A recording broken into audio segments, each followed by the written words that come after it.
of the day, what matters is what money can't buy. That is what matters. From the biggest to the smallest creators, it is a grind. I have to sell Carmel to an alien. Like, what are some things that I'm going to tell them? Like, how do you want to make those consumers of your content feel? From South Bend to Evansville and everywhere in between, this is Get In, the show focused on the Hoosier State and the incredible stories happening here today. I'm Nate Spengel, founder of Get Indiana, and I will be your host for today's conversation. All right, folks, if you're in the mood for some seriously good eats, let me tell you about the HC Tavern and Kitchen in the heart of the Fishers District. It's the spot whether you're grabbing a business lunch, brunch with friends, a romantic dinner, or just hanging out and enjoying some cocktails. They have huge culinary classics like the world-famous St. Elmo Shrimp Cocktail and the Filet Sliders, as well as dishes you can only find at the HC Tavern, like the Lobster Cargo and the Spinalis Steak. I mean, come on, does it get better than that? And you know what's awesome? It's right near all the action, close to the Fishers Event Center, IKEA, and Topgolf. So no matter what your day's looking like, a stop at the HC Tavern and Kitchen just makes sense. The vibe is super welcoming with a touch of class. Perfect for any occasion, whether you're out with friends or making it a date night. So whether you're in the area looking for a fun night out or looking for a place to grab a bite after shopping, swing by the HC Tavern and Kitchen. You'll see what I'm talking about. Good vibes, amazing food, and amazing hospitality. Now let's get back into it. Today I'm joined by Chelsea Kopelman, founder of Keeping Up in Carmel and Keeping Up Local. Chelsea has a background in digital marketing and photography, and today she curates content that connects residents to the best events, shops, and experiences in Carmel, Westfield, Zionsville, Fishers, Noblesville, and Indianapolis, or known as the north side of Indy there. She lives in Carmel with her husband and 3 kids and is passionate about health, fitness, and faith. Today, we're going to be talking through her journey to becoming a content creator that started at 36 weeks pregnant. I can't wait to dive into that one. We're going to talk about what makes the north side of Indianapolis so great and why she loves it there. And just get a little peek into life behind the lens and what she's doing with Keeping Up Local. Just tap on a few different things there. Chelsea, welcome to Get In. Thank you. I'm so excited to be here. This is fun. I think we've been internet friends for like a year or two now, right? And so now to be able to put it all together in a podcast episode, it's going to be super fun. I'm excited. I think that the story that everyone wants to know and everyone always asks is like, I think now people see it and, you have just over 50,000 followers, and they're like, oh my gosh, like they know you now. But in the beginning, it's not always so glamorous of the life to become a content creator. No. So take us back to the beginning. Oh, I know that you kind of graduated from Butler, worked at Eli Lilly, kind of like had the more corporate job. Yep. And we'll kind of pick up where the Keeping Up in Carmel adventure begins. For sure. So the adventure kind of started when we moved to Carmel, truthfully. So that was 19. How old were you? 28. 28. That checks out. That's about the time people start to migrate north to Carmel. So I mean, were you like downtown or were you like inside of 465 somewhere? So we're Butler grads. Yeah. And we did the very quintessential post-grad move to Broad Ripple. Yes. So when we were at Butler, so I was funny. I was like thinking about, so I'm 32 this year, so I don't know if that maths, but 10 years ago I was reading the like prep questions and it was like, what advice would you give to your 22-year-old self? And 22 was 10 years ago for me. And so I've thought about that a lot recently. And 10 years ago at Butler, like there was nothing on campus. It was like student housing and the rec hall. I mean, like there was nothing. Was it now it's Chatham Tap? That thing wasn't there? The whole building wasn't there. We didn't have a parking garage. Nothing. I mean, that was just like empty. So it was like get to Broad Ripple. It was go to Broad Ripple for everything. And so we moved there naturally. It was very, very common. Tons of friends did the same thing.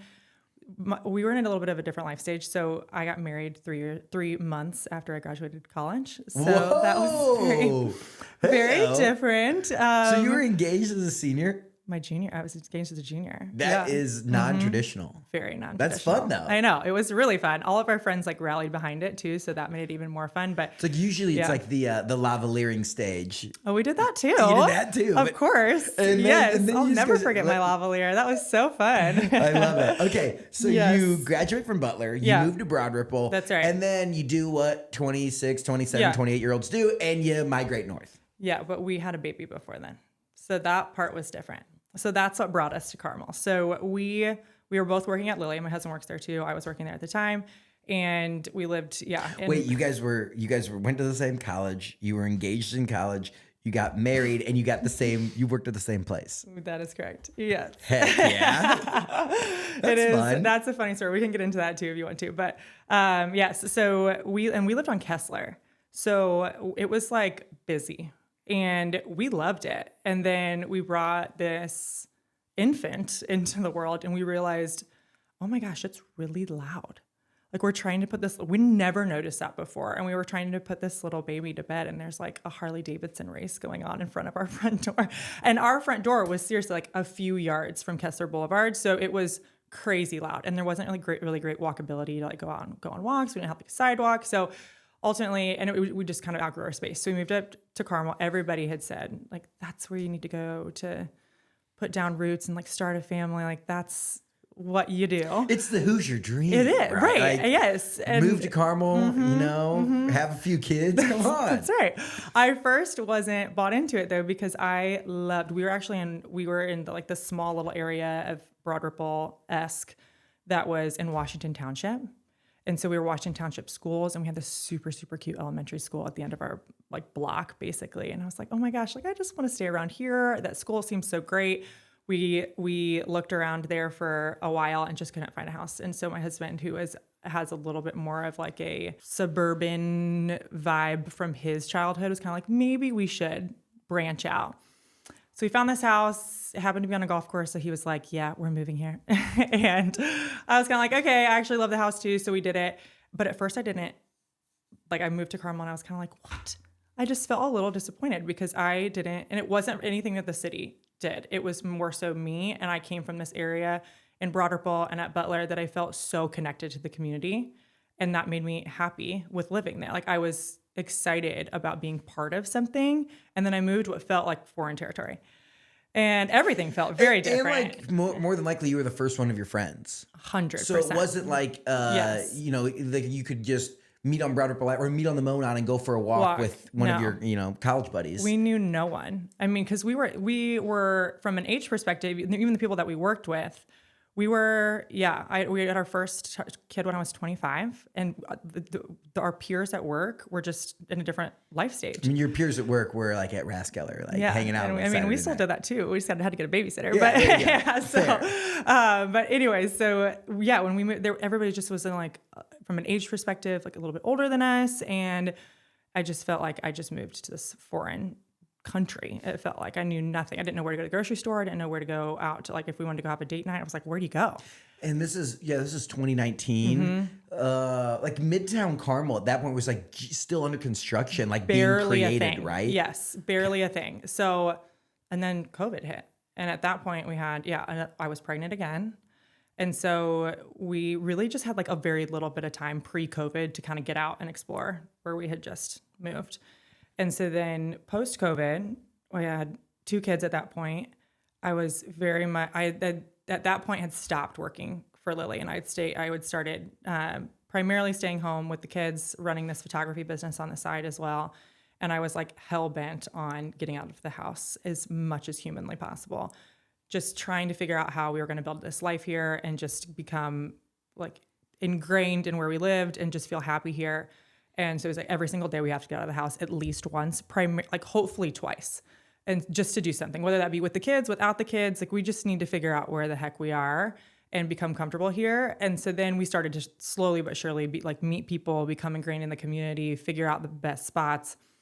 And I started to love it. And I was like, oh my gosh, I actually really love it. Like this place really is everything that they told me it would be. It is very much set up for our life stage. It is so, so easy to like put down roots and build a life here with a family. Fast forward like 2 years from that point post-COVID, I kind of had this thought of, well, I've got this skill set.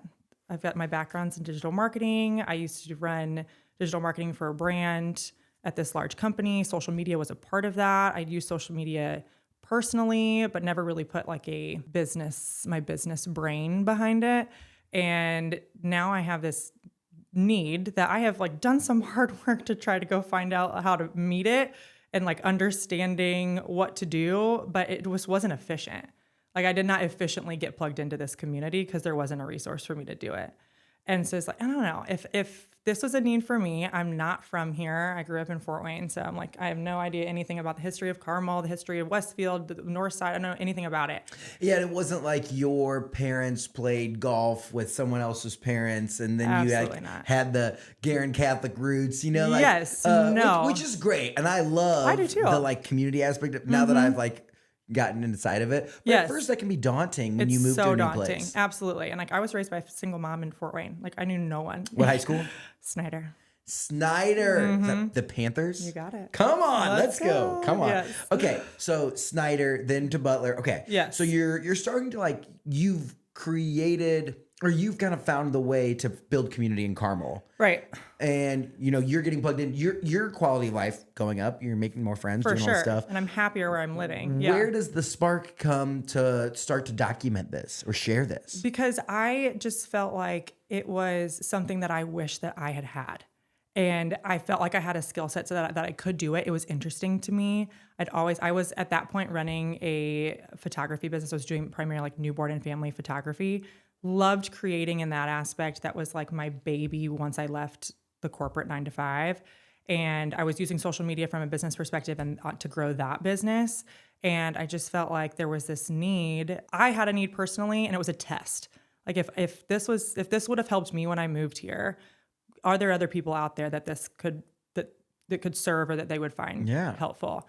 And so and when you say like help them, like in the initial stage, when you first created the account, got the Instagram, it was content to do what? The initial stage, it was very family focused. Yeah. So it was a lot of, I had a 4 and 2-year-old and I was pregnant with our third.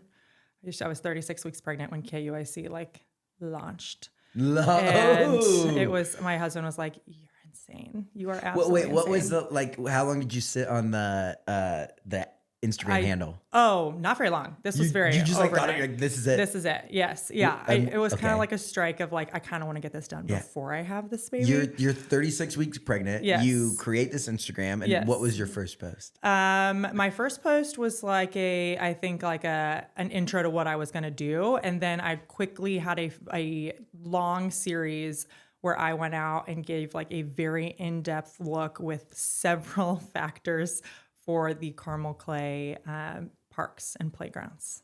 Oh. And that was really what was one of the first things that kind of like started to make it take off. The parks and playgrounds? Seriously. How many videos about parks and playgrounds? Oh, I don't know. I'd have to go back and count, but I mean, there's at least 7 to 10. Okay. See, and that is a piece that is so smart. And I think a lot of creators get lost, or people that want aspiring creators get lost in thinking I have to wake up today and be super creative and think of like a new video concept. Yes, you do have to do that. And sometimes there's like standalone videos that just do really well. But finding consistency in like a series, like when we started doing the hidden gems or the small town breakdowns or whatever they might be, like something that I could get in front of a camera every week and do, and like that'll give like consistency. Every Friday we're gonna do this. Right. So like, hey, your next, let's say you did 2 videos a week or 1 video a week. You have 2 months of content with parks if you're gonna do 7 to 10 of the videos. Correct. And it's like, okay, then somewhere in this next 2 months, I can think about what the next what thing else has I to want to be. do. Right. Wow. Exactly. Yeah. So that's where we started. And that spoke to a lot of people in that Like, area. even, like how many people is a lot of people at that point? So my big thing that I remember is that we had 20,000 followers in the first year with organic growth. So that was my like, That's pretty good. it was fun. Yeah. It was great to see it grow. I mean, I had just had a baby, so I kind of got lost in like following like, okay, by 6 months we hit this, but it just started, it felt like to me, anecdotally, the feedback was that like, this is helping me. That's skipping a piece because there are lots of people that post a ton and like never hit 5,000. Never, like a lot of people will act like they have a ton of followers and they post these very beautiful aesthetic things. And I'm like, oh my gosh, I can't believe you don't have more followers. Exactly, right? 100%. But it's like, what do you think the fuel of that early growth was? The crux of our whole model now, even with we'll get to this, but with keeping up local affiliates is we kind of take 2 different circles. We make like a Venn diagram and sit in the middle where there's this local guide that promotes or shares like hyper local content to get you plugged in to where you live. And that is hyper local to communities, to specific areas where people are truthfully like building lives, working, playing, raising a family, whatever. It's where they live. There's this local guide circle. And then there's a traditional like social media influencer circle who is making a personal connection behind a camera as an individual, sharing pieces of their life, sharing who they are, what they care about, letting people into what they're doing on the daily. And we take those two circles, make a Venn diagram, and we sit in the middle. And so I think that the intersection of the two of those is what made it successful, because we're not only just raising awareness for like this park exists, but I'm also giving you the POV of a mom with 3 small kids who just took her kids there yesterday. You may have seen me there. And this park, you need to know that it has mulch. And if your kid is in a stage where they eat mulch, like, don't go here. And that's really important as a parent. You got to know those things. And nothing is more frustrating than like packing everybody up, driving over to this park, and then finding out that it has mulch. You're like, gosh, we would have never come here. My 2-year-old eats mulch. Like, I'm not. My 2-year-old. Like, that is, but that's very true. Yeah. And that, like, the mulch example is not, like, let's say there's like a ton of other For sure. examples of how that, like, you go to this restaurant or you Yes. show up at this event or whatever. It's Yes. like I think one that I'm just now starting to see, because my friends are starting to have kids, is like, Yeah. I'm like, let's go to the bar, or like, Right. bring little Timmy because we can all just sit on the patio. And they're like, hey, the patio is 21 and over. Everything is 20. Right. Right. Exactly. And I'm like, yes. oh, like, I don't Sorry. even think about that. Right. But it's like, have you ever gotten to a place and you bring your kid and it's all of a sudden it's like, oh yeah, by the way, this is not a bar is a restaurant. bar. This is just a bar. You 100%. You can't bring little Timmy in here. Yes, we ran into that when we lived in Broad Ripple. We tried to like walk into like onto Broad Ripple Avenue, and we thought we remembered in college that like you could go into Kilroy's before like 5 p.m. with your kids, and apparently I thought you could. you might be able shows to. what I know. No, yes, I don't I don't think know, you but can, we were like, okay, we just tried to bring our baby to a bar. Maybe we need to be a little bit more aware of what is like, happening. that's the same thing. Like whether they're knowing about the mulch or knowing, just like being a guide, and it's like they might come to the profile because of the parks. Yeah. But they stay because of the connection that they make with whoever the person is. Correct. And I feel like that's the hook. And yeah, it has very much grown outside of just family related things. I think primarily now more it's a good mix, 50-50, even leaning outside of into more of just living life, regardless of the stage of life that you are in this geographic area. We like to say that our affiliates and that each of our like communities, keeping up local communities, are geographic, not demographic. So anyone who lives within a geographic area, we each have a territory and like cities that we cover. Anyone who lives in that geographic area, regardless of the life stage that you are in, regardless of your demographic data, you should be able to find value in what we share and what we do. So that is where it's over the last 2 years, it started really like tapping into those families who wanted this type of useful information from somebody who was also doing these things with their kids, and has evolved and grown into something a little bit more broad. Yeah, I love it. And I'm excited to get into the keeping up local model. Yeah. Before we get there, I do want to say, like, do you have advice? There are a lot of people that are aspiring content creators that want to get to, I think they want to get to 10, like they want to get the K. Yeah. I thought that was a huge milestone. For when sure. You went from like, he has 9,942 followers to like when you get 10K, it's like, oh, yeah. geez. There used to be big benefits on the platform to getting to 10K. There's not really anymore. Yeah, isn't it? That's another piece that we could talk all day about. Is like keeping track of like all the algorithmic. That stuff is so brutal. Crazy. But like, talk to me if you had to help. I mean, you are currently helping new affiliates get from 0 to 10K, 0 to 100K. Yes. What advice would you have for aspiring content creators? Yeah, I mean, I live this life. I was literally on my team call last night, every Monday, and we had this conversation with my affiliates that have launched within the last like 6 months. How many affiliates do you have? We have 7 total. That's so bad. That's sick. Me included in that. So 6 new ones, but I am now an affiliate as well, which is kind of fun. The biggest thing that I've heard feedback from my team is whether you join a team like mine or you're doing it by yourself, find somebody who you can do this quote unquote with. It is a long solo mind game if you're out there doing this by yourself. Because you're second guessing everything. You're missing things sometimes when it comes from even like a editing or copywriting perspective. So everybody's going to tell you like post consistently and like come up with however many ideas before you start your account, like all those things that are like basic functional things. And I don't think those things are bad, but from like a lifestyle perspective, to make this enjoyable for you and something that fills your bucket, find up somebody in your corner, or if there's an organization that you can like join a team to do this with. I did this alone for a long time. And then I added my first affiliate, like maybe like 18 months after I started KUIC and Keeping Up in Carmel. And it was the biggest like culture mindset shift. I was like, I have a coworker and we have the same goal. I mean, it was a huge it's deal. lonely. It can be so lonely. Yes. Like when you're just getting started. And it's funny because it's like, it's very social. It's social media. Like, right. But it really is. It's a lot of this. I'm by myself, like talking to my phone. Oh my gosh. Where was I at? Oh, one of my actually best videos in Hamilton County. Yes. I did a Katewe run and I was like sledding on the thing. The sledding hill. And it's a Friday night. Yeah. It's like 8 p.m. Are you by yourself? I'm by myself sledding, like having a good time. But I'm literally like going up the thing and I'm like, what decisions have I made in life that got me solo? All my friends are like watching football at the bar or whatever. But I committed to this. I told them it's a Friday night.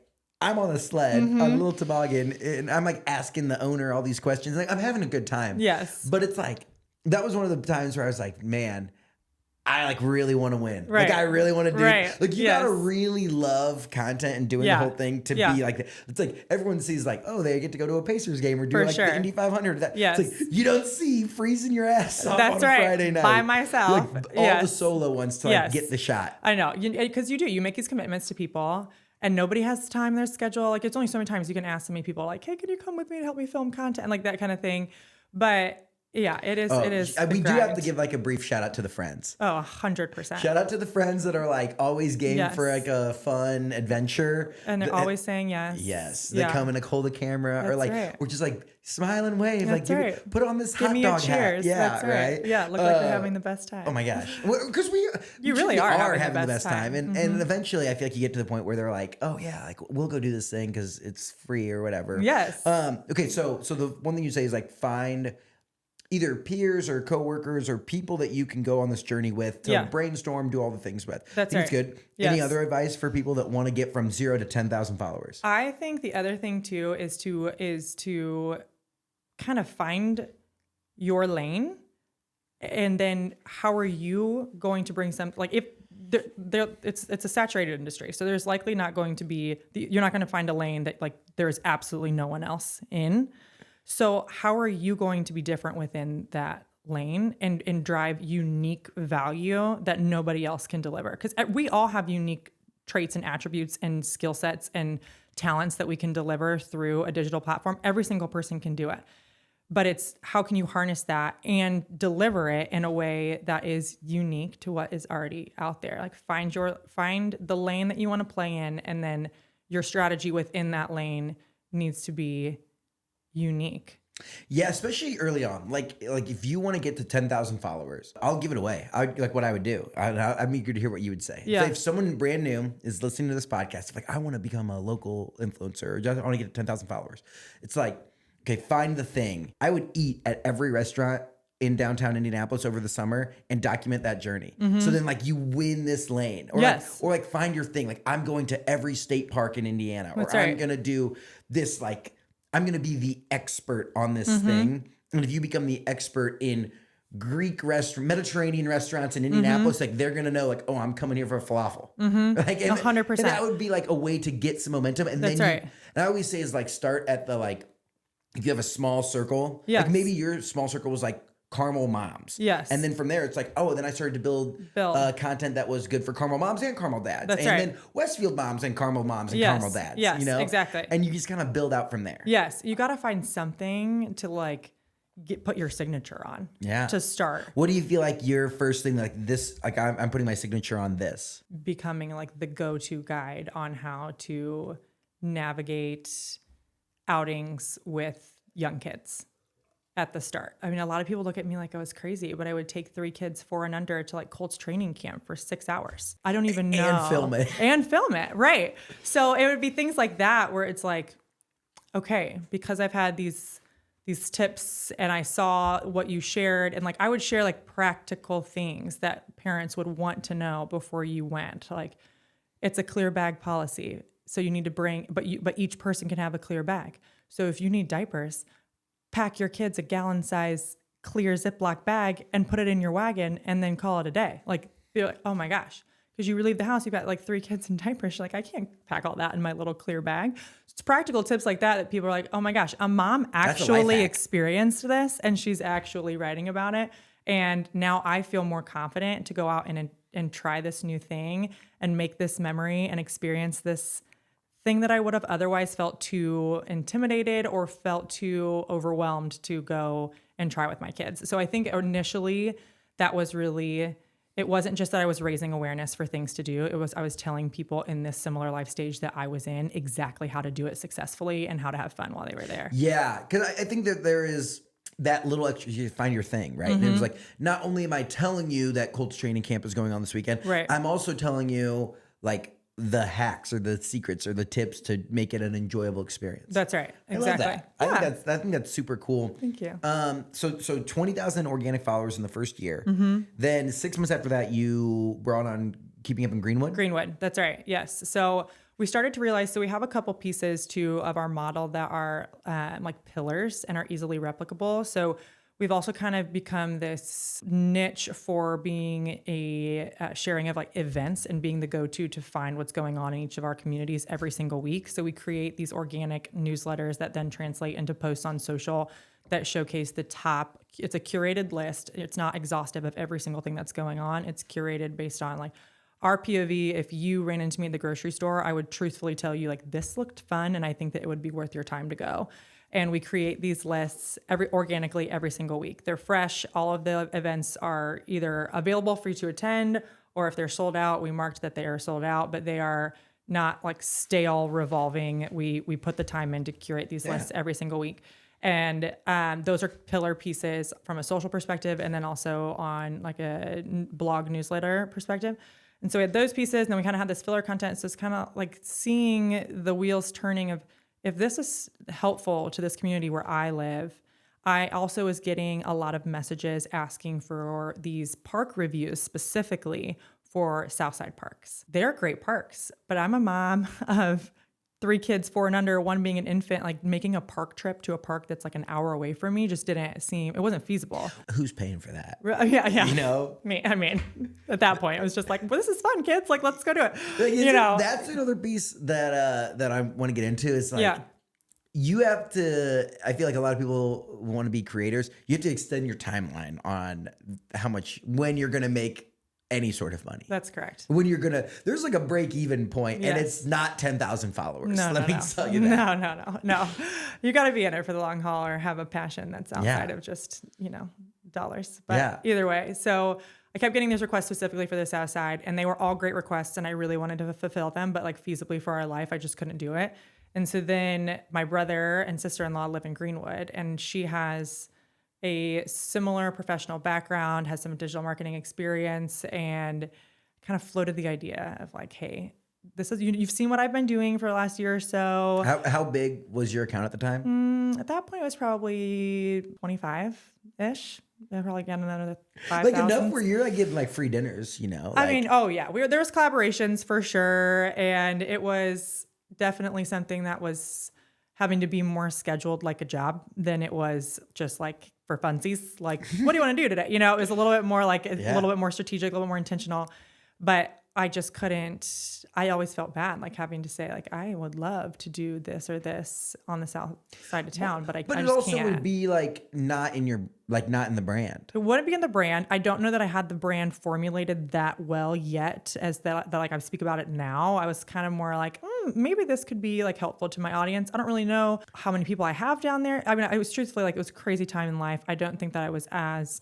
like attuned to like my metrics and things like that. At that point, I mean, I literally had like an infant and a toddler, 2 toddlers. It was just a crazy time, and it was more for fun and less strategic. And it was more so me feeling guilty that like I couldn't serve this need that I kept getting asked. And so I floated the idea to her. I was like, I will get you everything you need.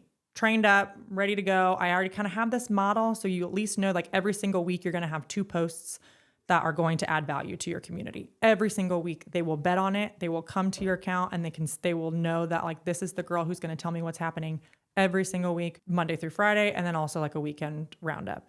And then the rest of the week, the filler days are yours to kind of play with and post as much as you want. And she was all about it. So that was really an easy yes. And then her and I was like my first like teammate. I was like, hallelujah, I'm like not alone anymore. This is so great. And so she started Keeping Up in Greenwood in like 18 months after. How was the growth on that one been? It's been good. It's been steady. It's a smaller community. I think that the north side is at a spot right now where it's just like booming with both like industry and infrastructure. There's like so much to cover. And I think the south side is like on its way there too. It's a different vibe. It is a different vibe. I mean, and so then it's your charge as the like Greenwood affiliate to figure out like how do you like portray that and connect with that audience. Connect with your south side comrades. That's right. Yes. When you think of like what's Instagrammable, like I definitely see a lot more stuff about like Carmel, Westfield, the north side of it, Fisher, Zionsville, than I see about like what's going on in Center Grove. That's right. But there's still a lot of people down there. Yes. And there's a lot of pride in the south side. Yes. Like, come on. Yeah. Okay. So you start that one. Yes. Start growing, figuring out, kind of testing with a friendly. That's right. With sister-in-law. That's right. And then family. And then you get to, okay, we're ready to open this up and take on 5 new affiliates after that. It was really good to test it with one first, because there was a lot of things from a business perspective on the back end that we needed to figure out before we could scale. Yeah. And that kind of took a little bit of time, definitely a lot more intentional planning than I think I'd ever been with the platform prior. It was a lot more like, oh, we want to feature this, let's just go do it. Like when you're just operating as a solo person, there are benefits to that too. Speed is a huge benefit. Yeah. Like legal parameters are a huge benefit. Accounting parameters are a huge benefit. Like the tax behind it all is a huge. When you're just one person, like that's what they say, right? If you want to go fast, go alone. But if you want to go far, go together. There you go. Wow, that's great. So wise. So there was a lot to figure out on the infrastructure perspective before we feel like we could really scale it. But then we kind of did the work. We had to hire the right people too. I mean, we really hadn't brought anybody else from like a professional perspective into the fold at that point. So we had to get an attorney. We had to figure out an accountant and like to set us up from a tax perspective structurally correct. Yeah. Yeah, that part, I'm literally in like the midst of that and it's horrible. It's hard. It's not, that's like the part that's not fun. No, it's not fun. So I'm gratefully married to a CPA. So must be nice. So he doesn't do our taxes, but he at least has some like more sense about this kind of stuff and the right questions to ask. That's the biggest piece is like, what am I not asking that I should be asking?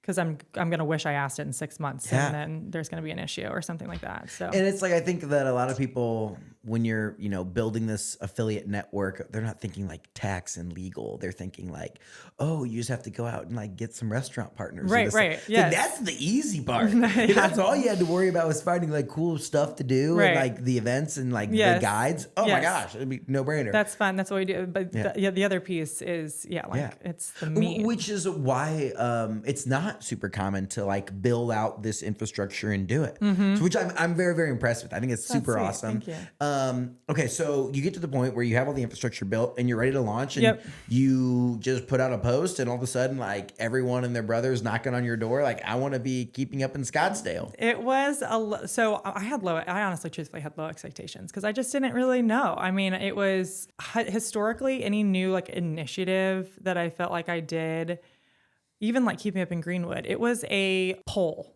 from somebody else who said like, I need this info. Can you provide it to me? And this was one of my first things. I was like, this is an idea that like, I don't know that anybody asked for, but I just had it. So it was very much I don't know how this is going to go. We put out a couple like teaser reels. People were very excited to hear like what the news was going to be.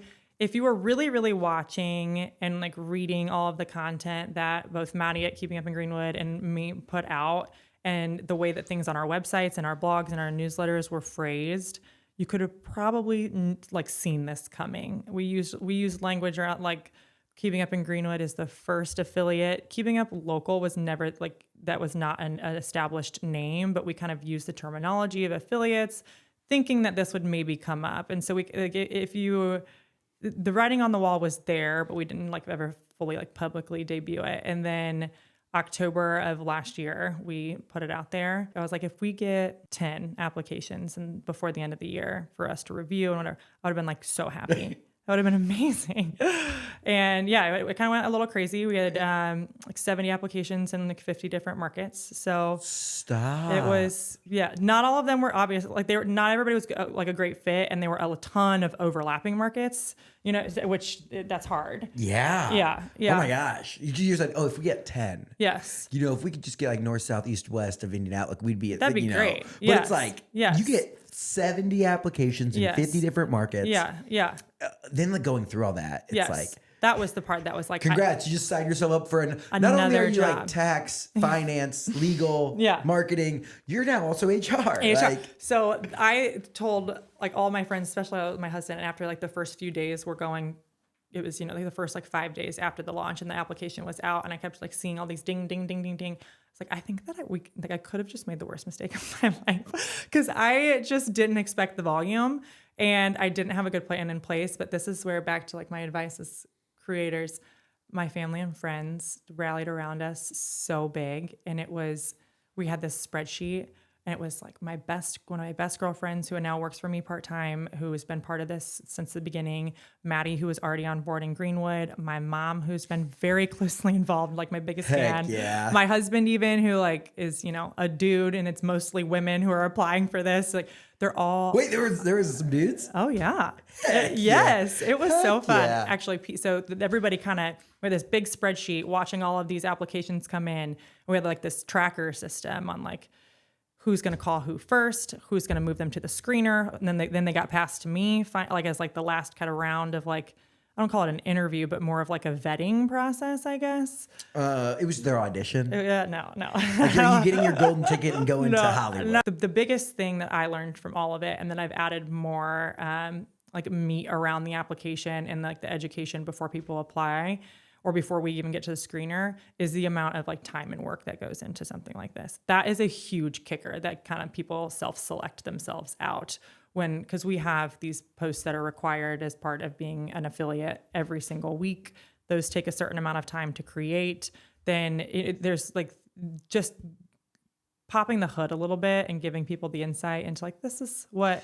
Yeah. It's not just like go to dinner and like take a few smiling pics. selfies, Yeah. right? It's like, it's a grind. It is. Whether you're creating, you know, local guides, whether I know Marcus with traveling food, like Yes. the whole thing. Yeah. From the biggest to the smallest, like the fastest growing creators, it is a grind. You know, there are so few that make it, you know? Or that just continue on. Yeah. There's value, I think, in every size of creator. There are some brands that I work with that want those like very small, hyper local micro creators that they know for sure are heavily engaged and live in a specific area. Like that's attractive to them because it's a hyper local company and their engagement rates are through the roof.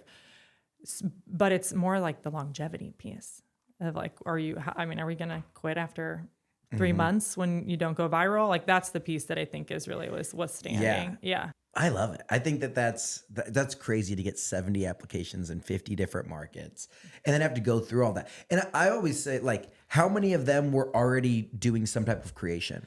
There was quite a few. So we had some interesting conversations with people who already had large followings, who wanted to maybe kind of like transition what they were doing. We have kind of said, one of the things that we hang our hat on 100%, it's like our number one core value, mission statement, uno, is all of our followings are 100% organically grown. There's a lot of ways to inorganically grow a following on social media.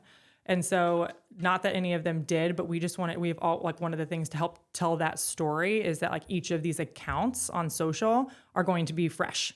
They're going to start from, and so that also became a little bit unattractive. Some of the creators who already had large followings to like start over in this, which is fine. They're still great people. It just didn't end up being a good fit. Yeah. I mean, it's a grind for sure. Yeah. And it's like, I mean, if you did post, let's say you could have gained 10,000 followers talking about college basketball, and then you start to shift and you reset your profile and now you're talking about NBA basketball. And it's like, well, you know, like you can do different things that, Right. and people, as soon as you change what content you post about, it doesn't mean like everyone immediately hits the unfollow button, but they're not necessarily like as engaged in the current content as what they could be. Yes. All right. Yes. That's interesting. I always think like when it comes to like whether it be hiring different affiliates or creators or bringing people into the fold, the ones that are willing to do this for free. Mm-hmm. It's like if you already have an account It's like you could probably give them some advice and, some templates of this, that, the other thing, and like clean some stuff up.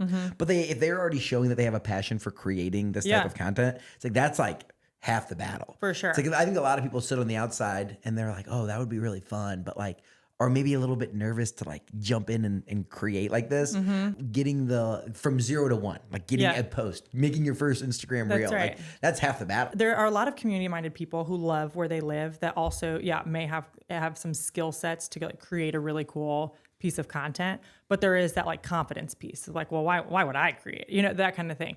And I think the beauty of joining a team like ours is that that's what we do. You're like part of it. That's what you're expected to do. So it's now like, there's my girl, Bree, shout out Bree. She's in Albuquerque, New Mexico.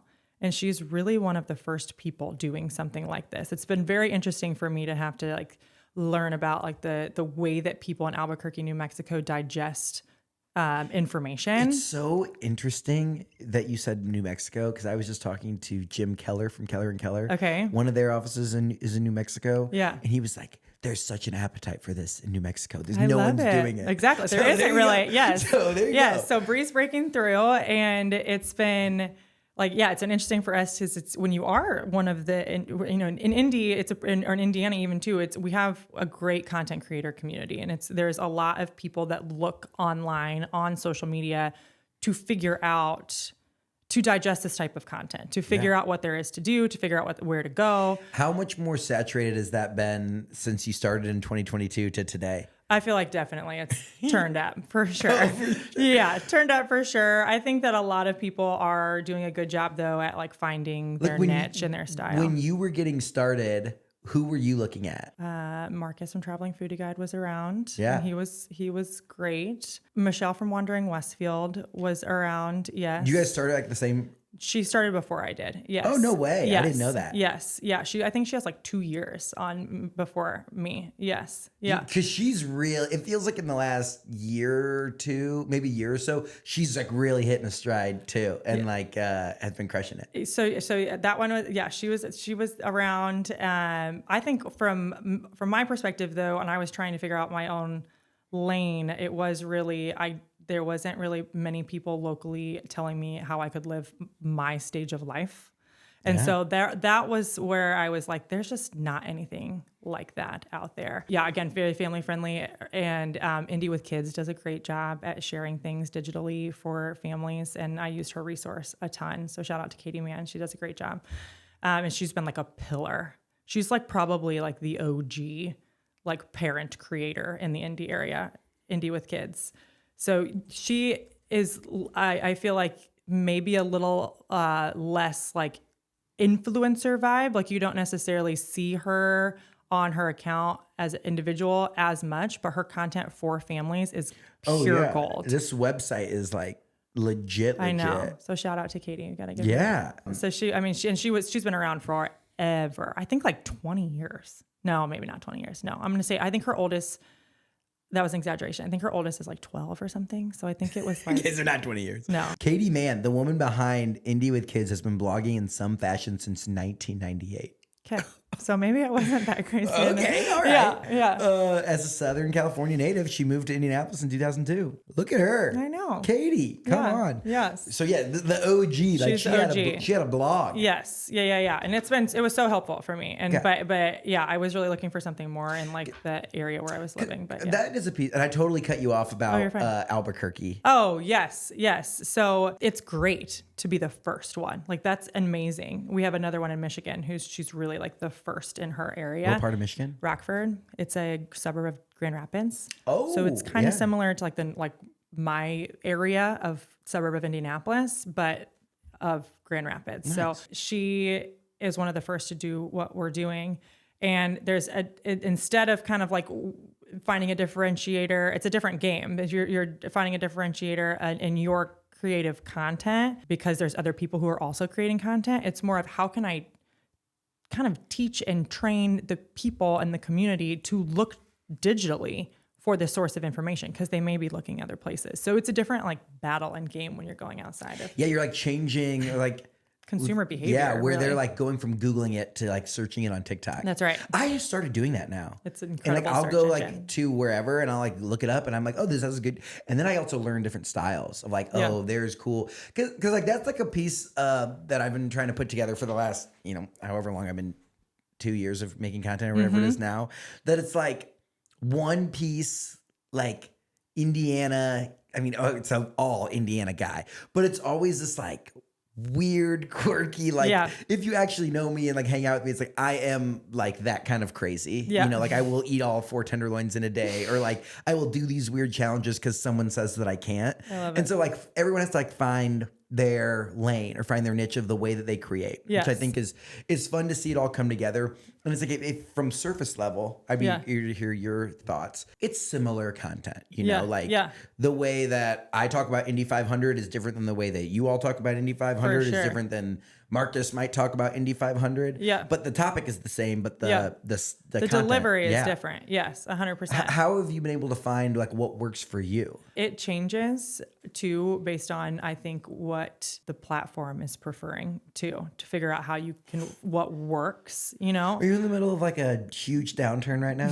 I mean, we had just had a conversation last night. I'm like, why is nothing getting any views? Dude. Yeah, I know. It's brutal. I I'm know. like deep in like this is what people don't talk about. It's like I'm like it's like 11 p.m. and I'm like on Reddit like 10 forums deep. Like That's right. What the F is It's going on? I know. It's so true. And that's why I do appreciate having a team, because we're all like on the phone every week talking about this.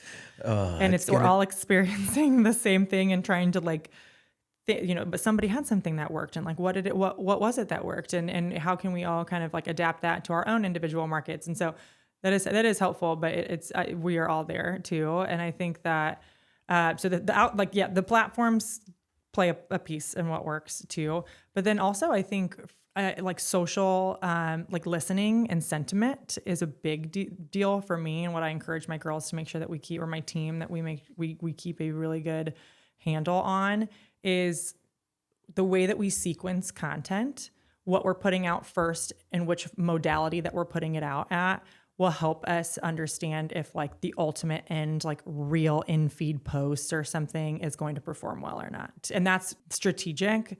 So we're listening to what if we're going to test something first by dropping something small on an Instagram story.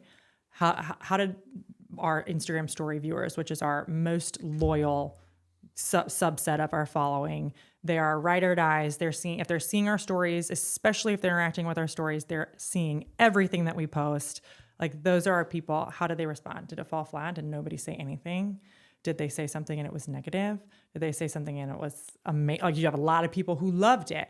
Like, that gives you a good idea of how to then frame like in-feed content. You have a better idea of what's going to make it successful. So I think we really lean into a lot of like the feedback that we get from our audience. And we try to like educate on it. I feel like we see this a lot in creators, but it becomes trite.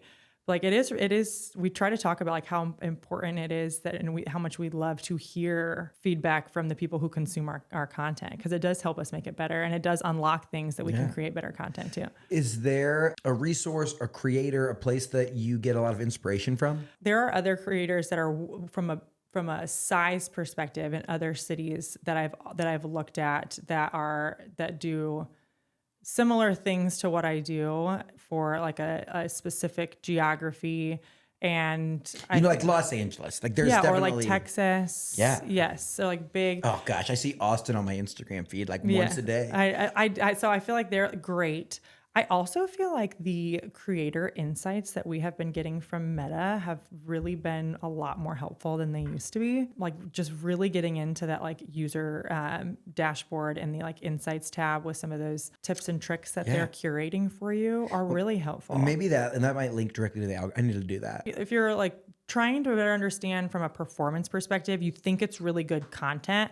That's what's always frustrating to me. It's like, this was great content and it's not performing. Is there a specific piece where you're like it was cinematic, it was beautiful, like this was a great reel that just flopped? More so the things that come to mind are the ones that were bad that freaking took off. And I'm like, no, don't watch this. Watch my good one. Yeah. I'm like thinking this is through, bad. like from my perspective, like there'll be times I like raced a cluster truck delivery vehicle, like legitimately ran a 5K before, like to try to beat it before it got here. And I'm like dying. And then like it does all right. But I'm like, I literally maxed out. Like there was sweat involved in this thing. I'm like looking and thinking through like, oh my gosh. Yeah. There's always those ones that it's like, and you end up putting like an hour into it and it's like, or like multiple hours into it. And it's like falls flat. And it falls flat. Something you make in my first ever 1 million view video, it was on TikTok. This was so early on. Yeah. It was literally like, it was actually an Amish buggy pulling a boat out of the water in northern Indiana. It's only on TikTok. Funny. It's a TikTok exclusive. But I dropped it and it got 1 million views like in a week. And I was just like, I literally made it as like a throwaway. I was like, I just put like save a horse, ride a cowboy as like the thing. Funny. And it was just like, and it got 1 million views. And I was like, I know. Why? Turns out you get 1 million views, you cannot quit your job. Yes. Doesn't directly equate like that. No, 100%. I, over Christmas break, put together this like flippant little video of my kids, this tradition that we do on Christmas morning. This whole holiday season for us was like, it's our first holiday season where we didn't have like a little infant, like baby. And we were really focused on like creating traditions. And one of our traditions that we had created in the past that we were like, okay, I'm going to share this one. I have some footage. I'm going to share it on social. Was before they, we wrapped our hallway with wrapping paper, and my kids bust through it to get to their gifts. And I'm like, okay. I mean, it was like as much time like as running out of the tunnel, right? Like tunnel. I remember this video. Yes. It's like the football team comes through the goalpost. That's right. And it was like enough time on screen that was like a boomerang. Like it was very like a couple seconds maybe. And I'm like sitting there thinking like, this is just throwaway content. 18.6 million views. And I was like, no, please. What? Sometimes it'd be like that. I'm like it has nothing to do with my business, what I'm posting. I'm like, oh my gosh, I'm going to attract so many followers who are not going to care about anything that I normally post. But anyways, that's just how it goes. There's like moms that are like thinking this for is fun Christmas. That right. Was like, I thought Christmas, that was a really good one. And Michelle had one where she was, when you take the costume contest too serious and she's dressed up like the conductor. I know, that one was funny. And I love it. Or like her, I think she also posted one, it's really funny that I remember the short ones where she's like walking through the cornfield. And it's like another 1 million views. And it's like, I tell other creators this. I tell Marcus, I tell Michelle, you the same.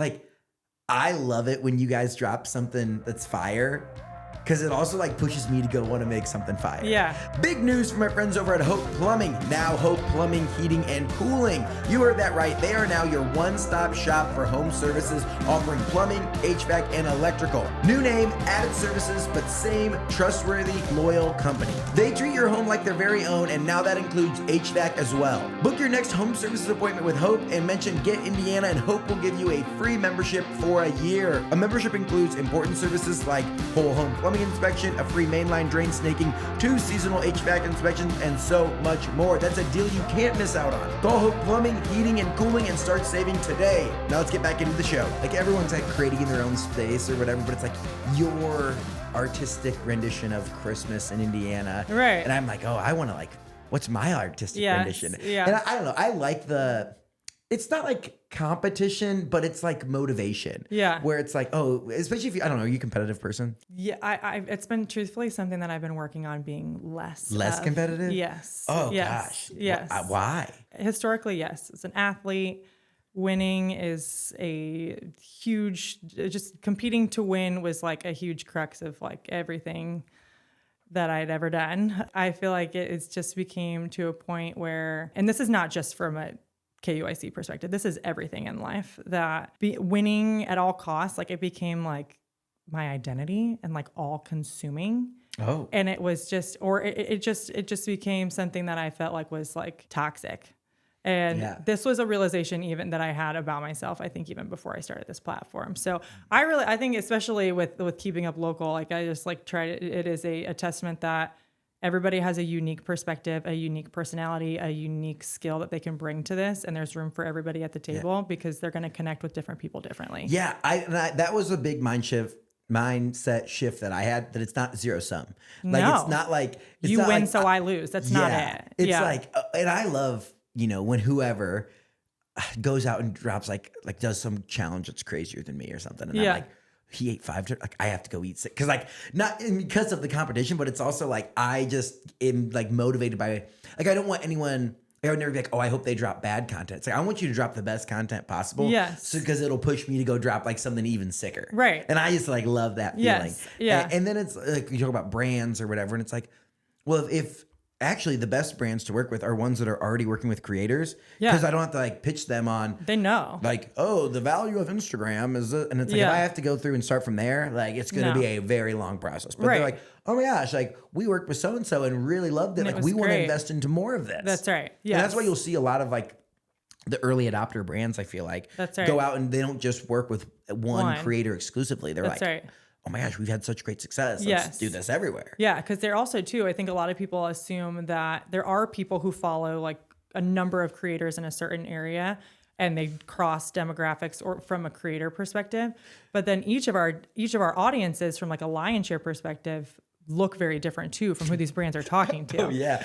I always say like if in the spectrum of like creators in Indiana, it's like I'm on one end, like housing tenderloins and like I said, like keeping up local and are kind of like on like very good aesthetic. And like everything you guys put out is so like beautiful. That's kind. You know what I like it's very like, oh man, like the way that you guys capture is like, you know, it's an aesthetic. It's an aesthetic. And I think, yes. And I think it's with people who we connect with naturally too. Yeah. You know, like my bread and butter is, and like my most engaged audience is like, if you want to talk to like young millennial women, I'll probably be a good, like those are the types of people that I get in front of. So like I'd probably be a good partner if like that's your target audience. But it's not like necessarily like the beauty brand content, right? It's like, but it is kind of like the aesthetic that brings there where everything you look at, it's like, wow, this is like very beautiful. Like when you look at the platform, it's weird because now I like consume content from like the creator perspective. I know. Where I'm like, it's kind of hard. I almost ruins it sometimes. And you're like, I can't just like what. But then it's like, then I go to be. It's like you have to love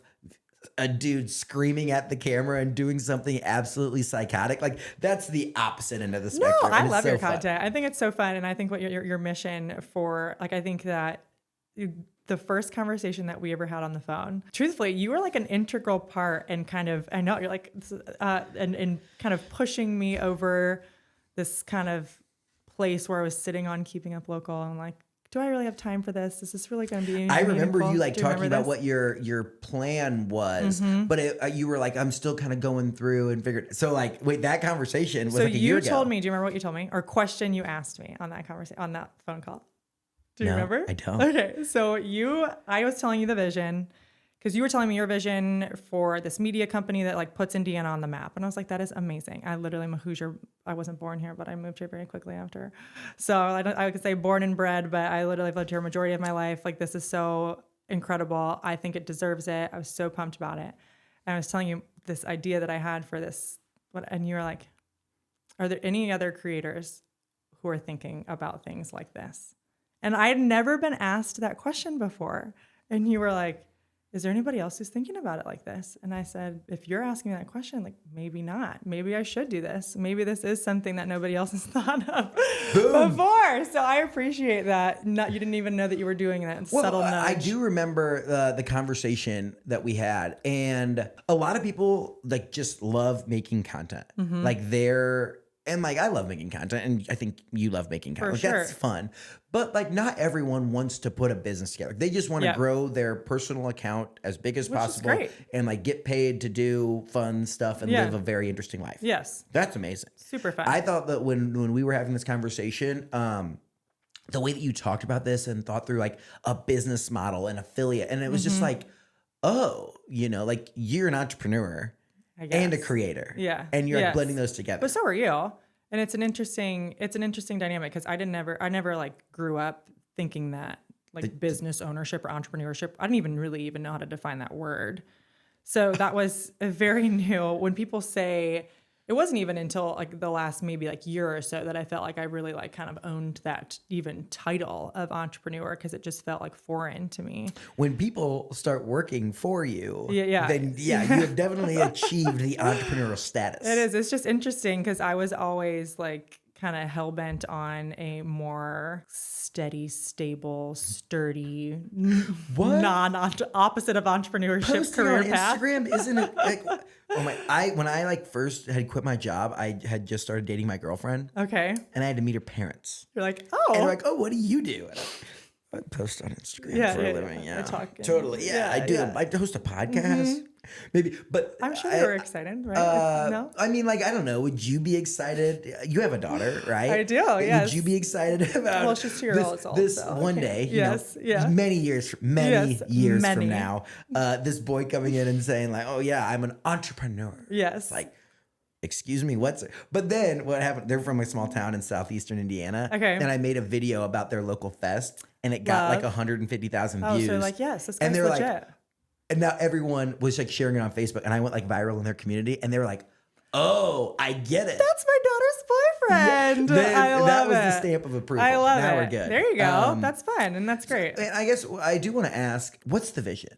Like 5 years from now, well, we'll talk before then, but you come back on the show for a 5-year recap. Yeah. Where do you hope Keeping Up Local is? So ideally, I think we want to expand to more communities. There are some specific communities that I think that are like ready and really like it would be a quick takeoff for this to add a lot of value to their communities.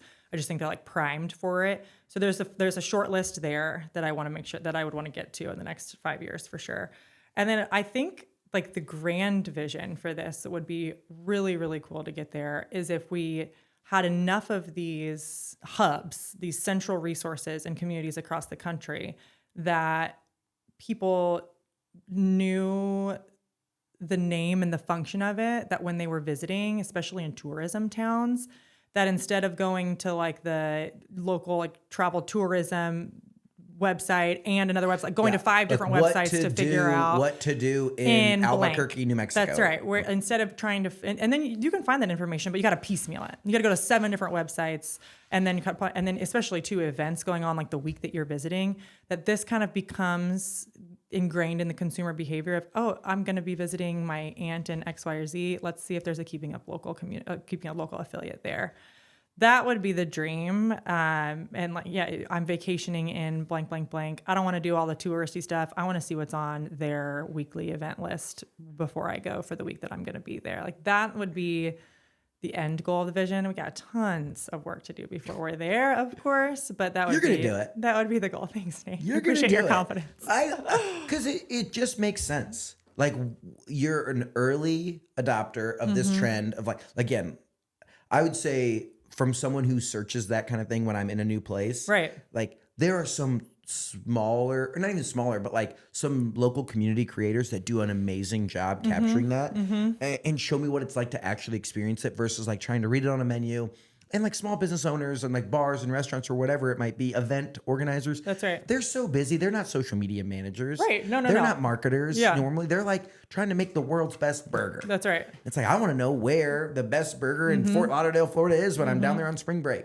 So like seeing a person actually experience that, I think that you're like early enough in that this is going to be a huge home run. That is so kind. For you, when, let's say we get further down the road and people on the north side of Indianapolis are, you know, as they're looking for creators, what do you hope when people see your content, they think, they feel, like how do you want to make those consumers of your content feel? We always say like one of the critical pieces and like pillars is that we want to be known for is somebody who adds value to your life. This should be something that you can not just look at and be like, oh, that was entertaining. It should be entertaining, but it should also provide you something that like you can tangibly take and use from it. So I think that this, when you think about when people like, I hope to hear people describe my platform to their friend in Target, that they say like her content, I love her content. Like it's really helped me a lot where I live. Like it's helped me feel X, Y, or Z, but ultimately like it's helped me. It's added value to my life. Like that is our primary pillar. And why I started this, because I was looking for that help and I was looking for something that could have given it to me. And so like that has always been my driving force, is that it has been like a useful, not just pretty and fun. Like it's actually like useful and tangible for the community. And then from like a business perspective, I also hope that like my partners can say that I worked with her. She was fun and great to work with, that she also like drove business to my business. And it was like a really helpful channel and platform for my local business. Cause I mean, Fort Wayne's changed a lot since I have lived there. So I don't want to like offend anybody who lives there now, but 20 years ago when I was in Fort Wayne growing up, it was like chain restaurant capital of America. I mean, it felt like there wasn't really a ton of like unique. Red Lobster was the place. My like a definition of like a fancy dinner was like Applebee's or like Olive Garden. Oh my! So I grew up like just down the street, and I went to the what's the point? By the Coliseum, there's like a mall, Glenbrook. The Glenbrook Mall. I remember going there and like thinking that was like, holy smokes, it was the we've spot. made it. I know, it was so great. So, but like, I feel like now, if there's so many people who've taken the immense courage and bravery to like open up a store where they live or open up a restaurant where they live. Like that takes guts, and it becomes like what makes a community cool. Like if I'm like talking and like I'm like I have to sell Carmel to an alien. Like what are some things that I'm going to tell them? And it's not going to be likely the chain restaurants. It's going to be the unique aspects, the local business owners who have taken their unique spin at opening X, Y, or Z, and they also a part of the community, and like it's just got that like hometown feel and vibe. And if I can use this platform to help foster their growth, then like that's a huge win. Sell Carmel to an alien. I love that. What would be your sales pitch? I'm a 28-year-old who lives in Broad Ripple. Yeah. Convince me that Carmel's the right place for me to go. The growth that I have seen in that central Carmel area, in that like that the connection between Main Street and the Carmel Arts District and City Center, that's all connected by the Monon. It is so fun and way younger than like I feel like I expected it to be from like a young professional perspective. Even like in like let's say pre-COVID, like whatever, the last 5-6 years, it's crazy. It's 2025 now. Yes. Like now there are young people that are going to Carmel to go out on like a Saturday night. For sure. And I would have never dreamed of that in 2019. I know. No, but the nightlife I feel like has definitely turned up, and the walkability to that, and how like just safe and nice it feels to like get from point A to point B. I don't want to misquote this, but I believe that Carmel is working on a Dora district as well. Westfields is live, Noblesville is live. And so I think Carmel is also having one in the works as well, which also adds. Yeah, they're working through it. Yes. Yeah. So eventually in the future, that will hopefully be a part of that central Carmel area as well, which is also a huge selling point for a young professional. For those that don't know, designated outdoor refreshment area. I think that's right. What basically you can like carry beverages outside. You get like a special cup, and it says like Dora on it, and which to me as a 90s kid that means like a cartoon, but that you can go into like different businesses that serve alcohol that are participating. You can get a drink and you can walk in a designated area and take it around with you. I think would be also like a huge selling point and fun for that area. We have come to a segment. This is our Younger Years segment. Cool. It's brought to you by our friends at Orr Fellowship. They're a great organization here in Indiana helping develop young business leaders across the state. Chelsea, what advice would you give to your 22-year-old self? I love this question because I have honestly been thinking a lot about my 22-year-old self recently, because it was 10 years ago. 32 right now. And 22 is like a huge year from a life perspective. Even around this time, like May of 10 years ago, I graduated college.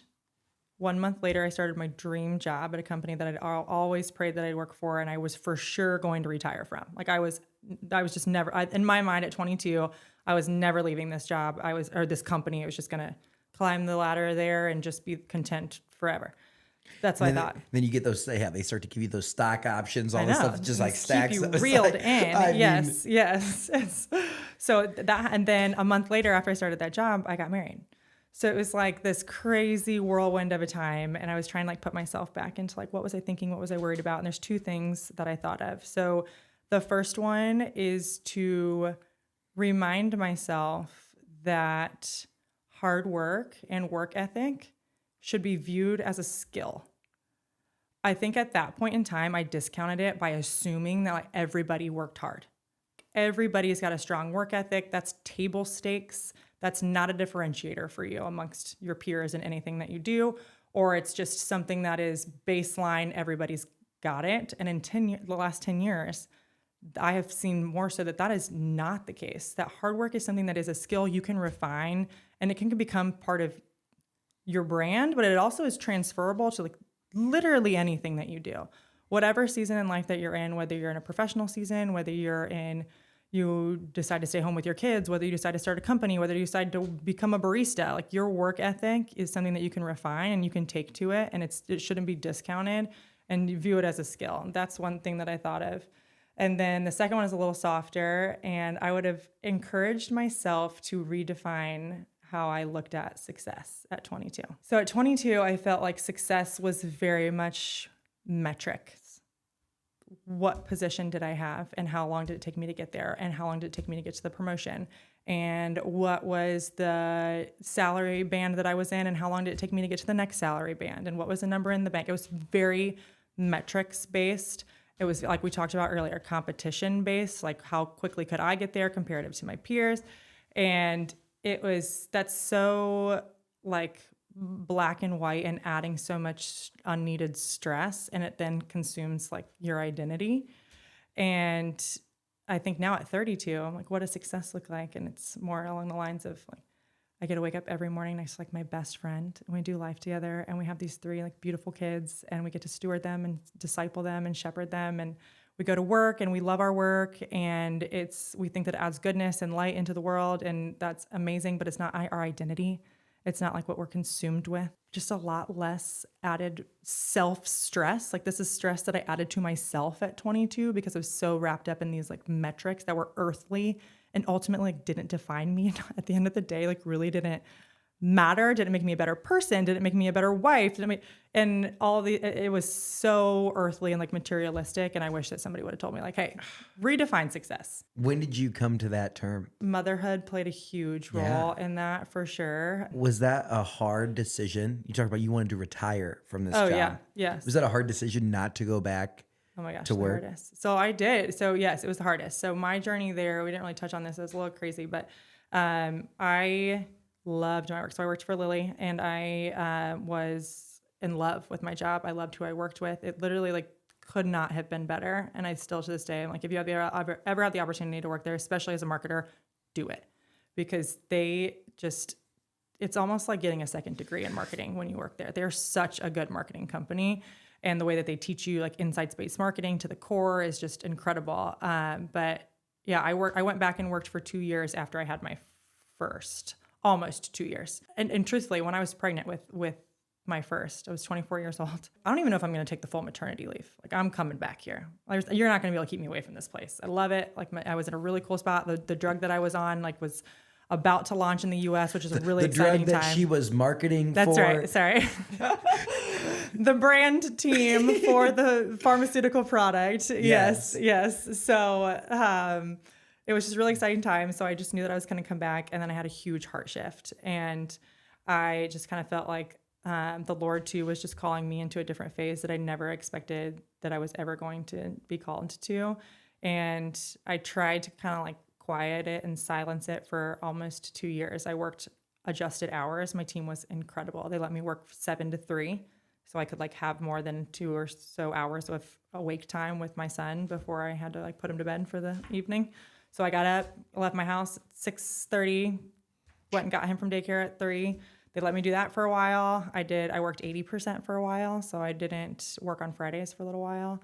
I did a whole summer where I actually even worked part-time. I tried everything that I could, and my team was incredible at supporting me through that, but then ultimately ended up taking an extended leave, and then I didn't go back after that. So, but that truthfully, I felt like that is where I had the change, where it was like, yeah, I'm grinding and I'm seeing some of these like metrics, but it feels like my whole identity is wrapped up in these like numbers or things that ultimately at the end of the day, what matters is what money can't buy.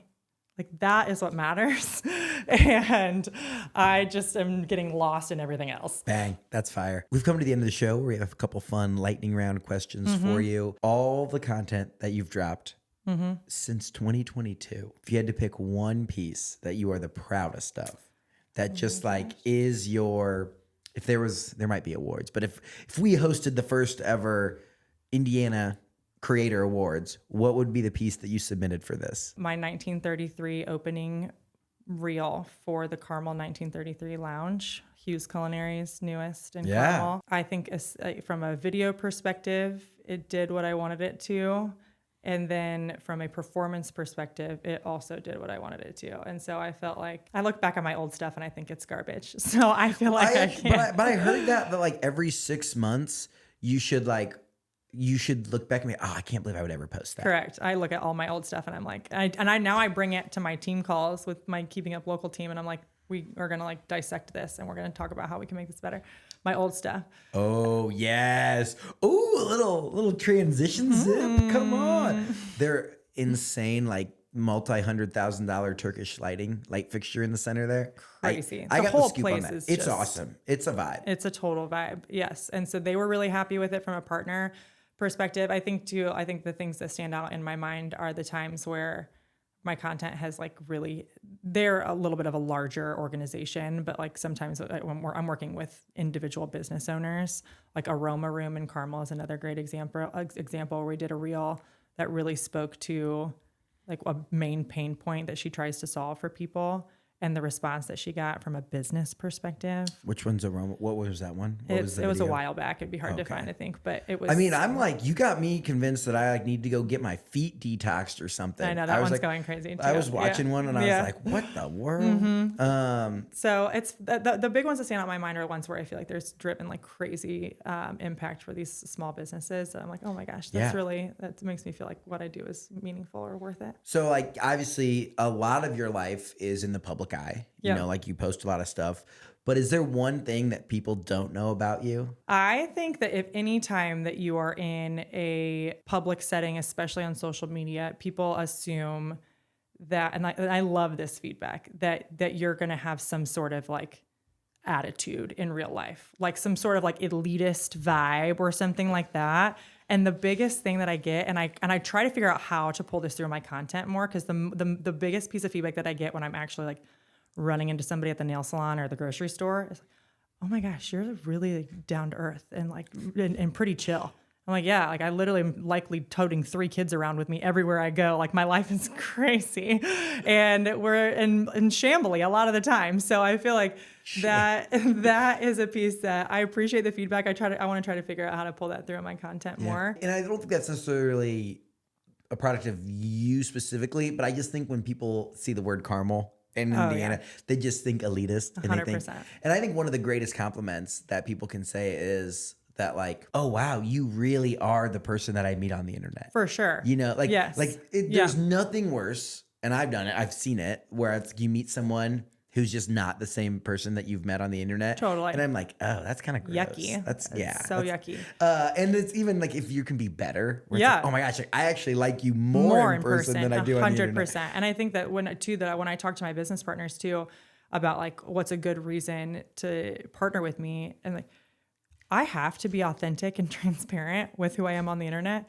because I will go and run into my following at Kroger 30 minutes after I post my reel, and they're going to ask me like, what'd you really think about X, Y, or Z? And I have to be like, we're not creators who are like speaking to an audience of people who live in Hawaii and South Dakota. Like these people, I'm like held accountable to what I post. Yeah. And if you're like, you know, Wendy's has the greatest burger in Indiana, correct, they're like, okay, come on now. Bye. All right. Yeah. They tossed you a bag. Got it. That's right. Obviously another piece of when you put yourself out there, not everyone likes you. Not everyone likes me. Not everyone likes creators. A lot of people are angry. Are there any fun pieces of things that you've heard? People have had interesting things to say about you throughout the years? Yes. I honestly thought about making one of those like dupe reels of like, what if I read your comments in real life, like what it would sound like. Yeah. Oh my gosh. Because they're so funny. You know, the one I get the comments on the most is my voice. Oh. Not necessarily negative, but that it's just like distinctive and kind of deep for like a lady's voice. Oh. So people are kind of like, yeah, I recognized your voice before I recognized your face most of the time. Oh. And I'm like, okay, sounds good. Thanks? I think a lot of the time too is I like to call myself out on stuff, which is, I think it's fun. I'm 5'11". I'm like tall for a girl. So I call that out. I think it's funny all the time. What I think is also the funniest is when people respond back to me. They're like, oh yeah, I saw you X, Y, or Z and you're huge. And I'm like, yeah, you're right. Yes. So yes. I bet that you also take a decent amount of like the Carmel hate. Like what people feel towards a city, you just like become like not the entire face of it, but a piece of the personality. Sure. And they're like, I hate Carmel and you're the worst. Like I've had the most crazy stuff. About Carmel? Just like you talk about like comments on the internet. Oh, like someone said it's people like you who are ruining the city of Indianapolis. Oh yeah, good. Someone said that to me. I was like, perfect. What? Thank you. Someone just said move. Yeah. Just with a period at the end. I was like, come on, Great. Let's go. Yes. I love it. And I think that it's interesting. And some people are nice and like don't like put the name of the you put that on the internet, I will blow that thing up. Yeah. Like, you're saying something so silly. Yes. And, I love it. Yes. Because I read a lot of it because I'm like I'm a person. Yes. And my rule is I give everyone one comment. So like I won't get into like a full on internet battle. Like I give, but if you say something that like is so silly, I'll give you one comment back to show you that I'm a real person. Right. I don't have like there's not a team that runs my Instagram. Like, right. It's me. It is I. And so like, hey, yeah. Like someone was just like, okay, so I just posted my like hype video about May. Like I loved that. I know, so good. And someone was like, looks like someone needs to travel more or whatever. And I just like call him by a nickname. Hey, Kev. Yeah. It's me, your buddy Nate. Yeah. Like, hey, man. You know, like, just so you know, like I'm still a real person. Mm-hmm. And then usually when you do that and like say that you're like respond, that's right. They comment something nice back. Yes, like, they do. It's like you won't say something. If you would not come up to me in public and say this to never my face. do it. They never would. No. I know 100%. That's why I'm like, I've been like everywhere. Remember. Yeah, I've been everywhere. No one's ever come up to my face and said, you are ruining the city of Indianapolis. No, absolutely not. And I feel like, I do. When I started QBM in Carmel, I was not aware of the online hate for the city of Carmel. I truthfully was blind to it, which was I must have lived under a rock, but I just hadn't tapped into like Carmel hate TikTok or whatever it is. It is real. It is very real. So I try to take that stuff not crazy personally because I do get lumped in with attacks that are seeming to be more so along the lines of like hating of the city. So I try not to take any of that, but that is like, I was quickly found that out. I mean, if someone is out there listening to this and wants an easy way to go viral, just make videos on one side of that where like if you just hype up Carmel, it'll go viral because people will say they hate. Like I had a guest that said Carmel's the best place to live in Indiana, and it got like 500,000 views, and people were like just going crazy. But you're like, also thanks for the comment. Yeah, thanks. Boost my engagement. And then the other side is like if you just made a page totally dedicated to not liking Carmel, I think that would also go viral. It would 100%. Yeah. So there you literally go. and it could be about, you could say I hate Carmel and I love puppies, and it could be about absolutely nothing. Or I love Carmel and I'm giving away free puppies, and people would still hate you. Yes. It's just either one of those would go viral. Either one. Amazing. Okay, we're to the final 3 questions that I ask everyone who comes on the show. The first one is, what is something the world needs to know about Indiana? My world hears a lot about for my family and friends who have chosen to leave the state. You cannot beat the cost of living, the life that you can build in this state for the dollars at which it takes to build it. You can't beat it. The amenities and the availability of pro sports and a metropolis, but a suburban environment if you want it, and a urban environment, a rural environment. Like all of these environments are so close together, not far away from each other, and are so affordable to live there. It's just, and that's easy. Yeah, that's the affordability, how far your dollar goes, all those things. Great. So important.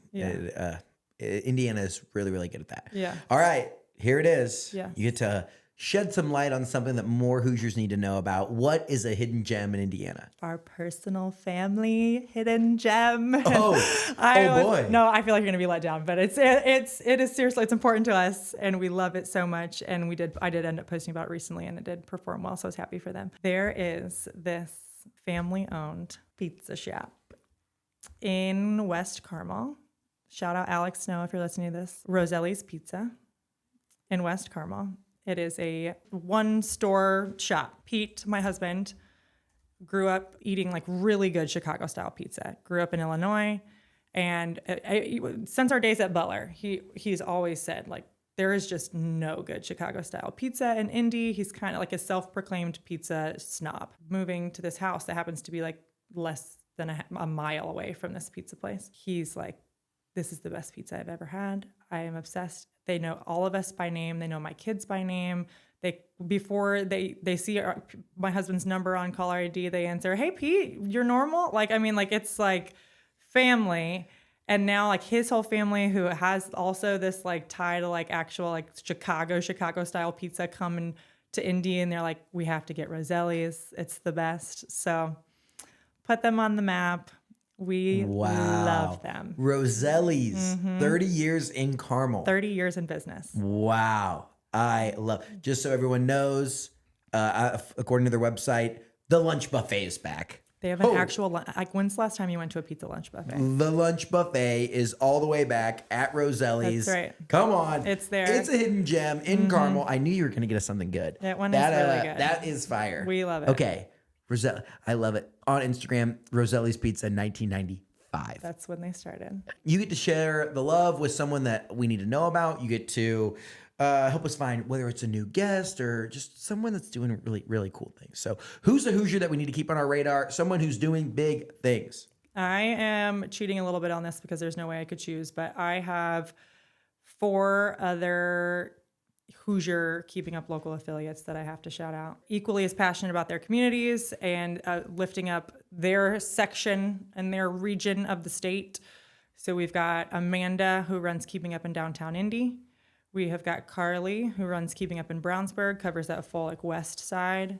Maddie, who runs Keeping Up in Greenwood, the south side. And then we have Casey, who runs Keeping Up in Southern Indiana. Yes. So those are my Hoosiers to put on the radar. All right. Well, all those ads, make sure you go look them up. You can see them. Amazing. Chelsea, this has been so much fun learning about your journey from Fort Wayne to Butler, time at Lilly, and then creating not only KUIC, but also keeping up local, getting up to 7 different affiliates, getting 70 applications in 50 new markets, the journey, the content creation, the tips for aspiring creators. This has been a really fun episode. I always love nerding out on this kind of stuff. I appreciate you coming on. Appreciate you sharing. I think that people need to make sure, if you listen to this, go back and re-listen to your advice to 22-year-olds. Send that to your kid. Send that to your nephew, whoever it might be. If there's a 22-year-old in your life, needs to look at their measure of success. I think that was brick. I try to like take a few big pieces away as we kind of wrap up here. That was a huge one. That was great advice. Thank you for all you do for the Hoosier State. Thank you for all you do for the north side of Indianapolis, as well as all the affiliates doing all the great things. I'm really pumped up. Thank you for coming on and being a guest. Thanks for having me, Nate. This is super fun. I really appreciate it.